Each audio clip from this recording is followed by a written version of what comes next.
Risk versus return. The risk-return trade-off is a fundamental investing principle stating that higher potential returns are associated with higher risk and therefore potential for loss, while lower risk investments offer lower, more stable returns.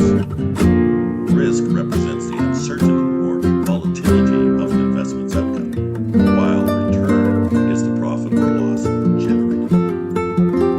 Let's consider some of the key aspects of risk versus return. First, the trade-off. Investors generally demand higher returns to compensate for taking on higher risks. There is no guarantee that taking the more risk will yield in higher returns. It only increases the potential for it. Low risk equals low return. Investments like savings accounts, guaranteed investment certificates, known as GICs, and government bonds have low risk and therefore low stable returns. High risk equals high return. Assets such as stocks, real estate, or startup investments offer higher potential for growth but carry significant risks of capital loss. Measuring risk. Tools to assess risk include alpha, which is performance versus benchmark, beta, volatility versus market, and the Sharpe ratio, which is a risk-adjusted return. Let's consider the factors influencing risk.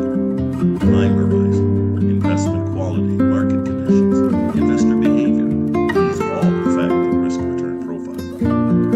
So let's talk about managing the trade-off. First, diversification. Spreading investments across different asset classes, stocks, bonds, real estate, helps lower overall portfolio risk because different assets perform well at different times. Time horizon. A longer investment time frame generally allows investors to take on more risk as they have more time to recover from short-term market downturns.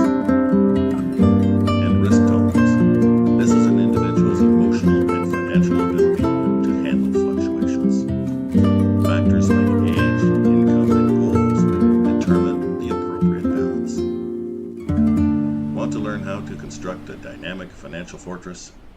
Contact us at portfolio.wealthnation.ca.